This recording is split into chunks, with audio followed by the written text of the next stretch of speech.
Welcome back sa ating repo series mga brother. Kinuha na yung gibot bigitin ng Bergman natin. Pero tuloy pa ng repo series natin dito sa mga murang motor pero quality. Sa mga nagtatanong, address natin ay search lang yan sa Waze. Motosangga PH dito sa may Santa Maria, Bulacan. Marami na mga mode of payment dito mga brother. Merong cash, Gcash, bank transfer, pwede rin installment. Pagdating sa installment, makinig ka na mabuti ha. Una, kailangan ng credit card. Ang mangyayari niyan, yung pinaka-credit card mo, isa-swipe lang dito. Wala nang CI, wala nang down payment, iuwi mo na kagad yung motor mo para ka lang bumili ng sapatos. Pagkatapos, meron din silang Zilo. Yung nasa Gcash, yung pwede mong utangin sa Gcash, pwede mo yun gamitin dito. So, search mo sa Gcash mo kung meron kang available credit na Zilo. O kaya naman kung home credit, pwede rin naman. Ang gagawin mo lang sa home credit app mo, i-check mo kung meron kang kwarta credits. Pwede mo rin yan gamitin, pambayad dito. Pag ikaw ay may Zilo o kaya kwarta credit, ang mangyayari niyan, yung pinaka-monthly installment mo, sa Gcash ka na magbabayad o kaya sa home credit. Ang advantage nun, kung hindi ko, wala nang CI, wala nang down payment, same day, minuto lang, mauwi mo na agad yung motor mo. Ang maganda dito sa Motosangga page mga brother, pwede mong i-test at busisiin talaga yung mga units. Dahil sa ibang mga warehouse, alam niyo na yan, yung mga napuntahan ko, hindi mo pwedeng galawin o hindi mo pwedeng matesting hanggat hindi mo binibigay yung motor o kaya hindi ka na-approve ng CI nila. Dito, busisiin mo muna bago mo bilhin yung motor na gusto mo para siguradong sulit yung pera na gastusin mo. At isa pa, marami silang freebies dito. Ang dami. Bahala na sila mag-announce kung ano yung mga freebies na meron tayo this November and December. Alright, simulan tayo mga brother. Tingnan natin yung mga available units dito sa Motosangga PH. Unahin na natin itong Kayo P2, 120,000. Ang off-road niya, 250cc. Tapos, meron ding Kayo E2, 230cc for only 110,000 pesos. Ang mileage na itong isa is 800 lang ang tinakbo. Itong isa, 100 lang. Pinang-test lang itong dalawang ito. Dalawang motor itong bibili mo, magto-total ito ng 230,000 pesos. Pero ongoing yung promo nila. Dalawang motor na. Dalawa. 155,000 pesos na lang. Buy one, take one. Bibigin mo to, sa'yo na itong isa. At meron ako nakita dito, ZX25R. Soundcheck natin ha. Susi natin. Ito yung inline 4 na 250cc.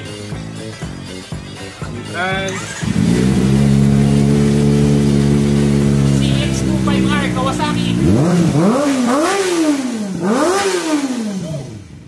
Pero hindi to for sale mga brother. Kay Koy Motovlog yan. May bisita lang sa atin dito si Koy Motovlog. Yan, pero ito, tara. Meron ditong iba't ibang mga units sa mga brother. So, simulan natin yung mga nakikita natin sa harap. Dito, meron tayong 2022 Click 125. Tingnan muna natin yung odometer niya, 5,000 lang. Start natin. One click start. Magana, signal, busina. Tapos, so far, wala namang ingay yung sa panggilid, yung sa makina. Walang mga kakaibang tunog. Goods. Ito mga brother, 65,000. May bawas pa. Itong katabi niya mga brother, ayan o. 2022 rin to na Click 125. Ito nakarehistro pa. So gagamitin mo na lang talaga. Binagsak presyo na nila to at 61,000 pesos na lang. Kita mo naman, fresh na fresh. All working pa rin to mga brother. Tapos ito naman kabila, 2021. Ito naman ay nagkakahalaga ng 63,000 pesos. Ayan o. One click start. Ang odo lang nito ay 6,300. Tapos yan, signals, good. Again, pwede nyo i-test, pwede nyo i-on yung mga motor dito. At least makikita mo talaga yung mga quality. Tara! Okay, para sa ibang kulay na malaki na gusto nyo, version 2, meron pa rin yan. Meron dalawang blue dito. May mga naka-forman na rin eh. May mga naka-handle grip na, naka-seat covers na rin. May mga iba't ibang accessory. Pero ito, dito ako interesado. Honda Click version 3. 2023. So itong unit na to registered pa. Tingnan natin.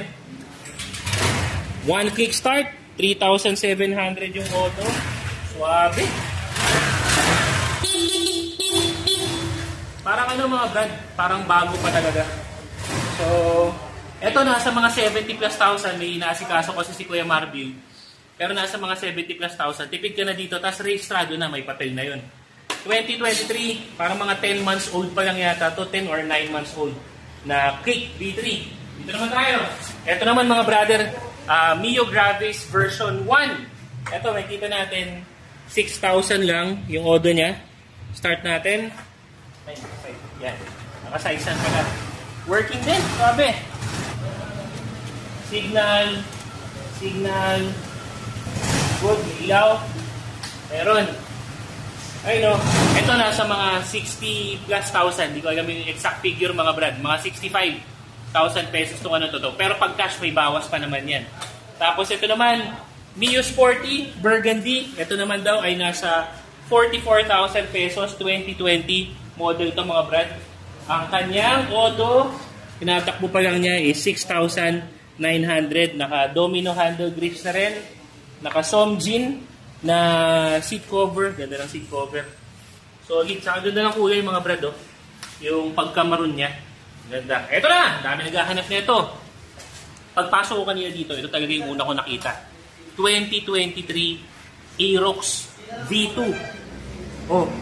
Start natin. Grabe. Tingnan natin yung odometer 1,500. Para ka lang umuna na ito. Nag north loop ka lang. Tapos wala na, nahatak na 2023. Registered pa ng mga brother. Ay, ang ganda oh. Horns, signals. Tapos mas maganda doon sa personal kasi makikita mo talaga yung kinis nung kaha niya. Tapos all stock to mga brother. Walang mga iniba. Ayun, no? IRC tires. Ano pa to mga brother? Dahil 2023 to, 1,500 pa lang tinatakbo. Registered pa tong unit na to. Ayun, no?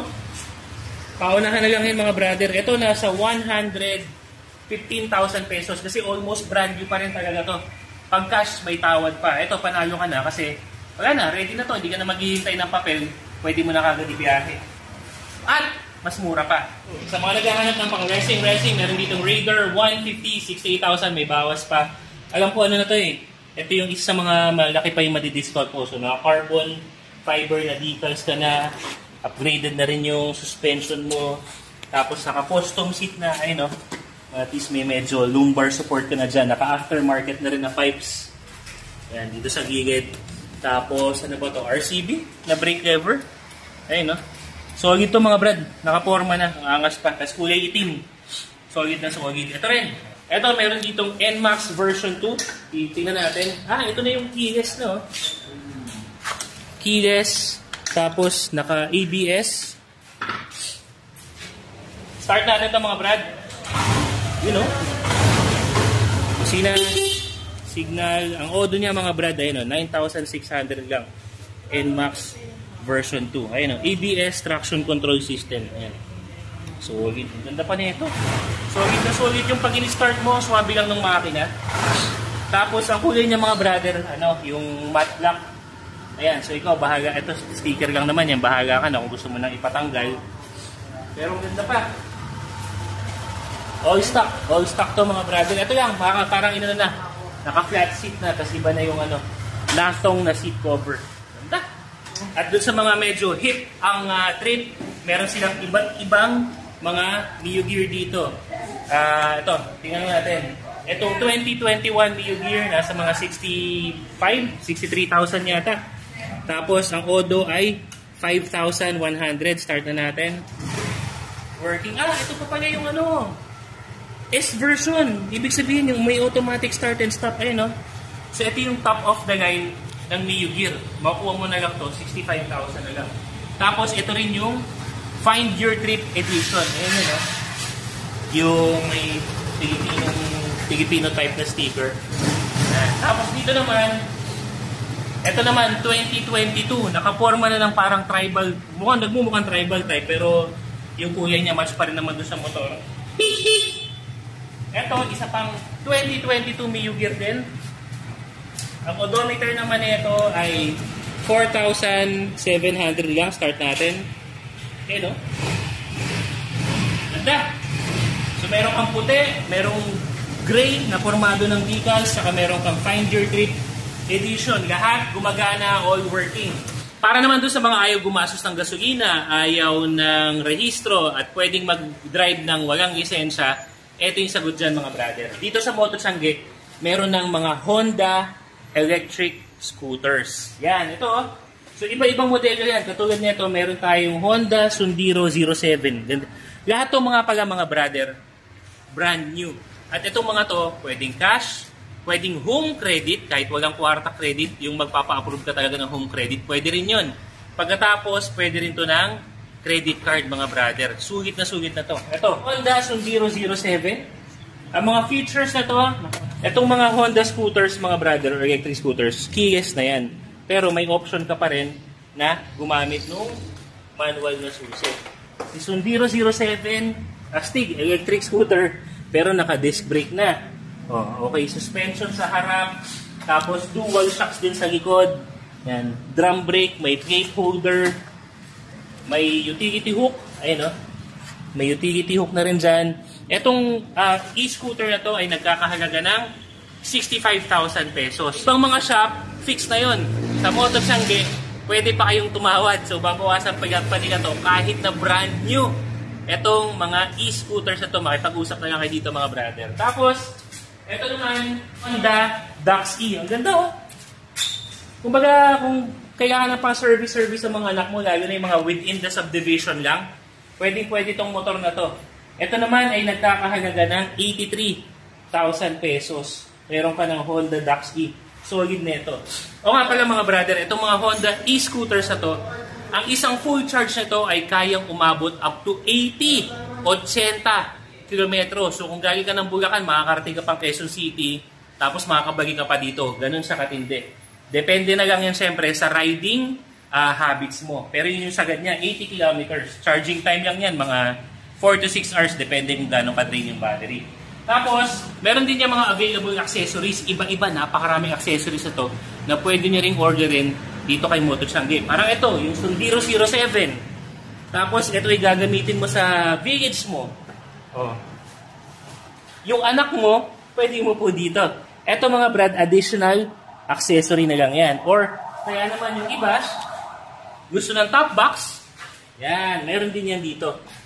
And i-install yan, ano na to, at additional price na lang to mga brother. Meron din naman yung merong rear seat, tapos at the same time, may storage na. O, di ba?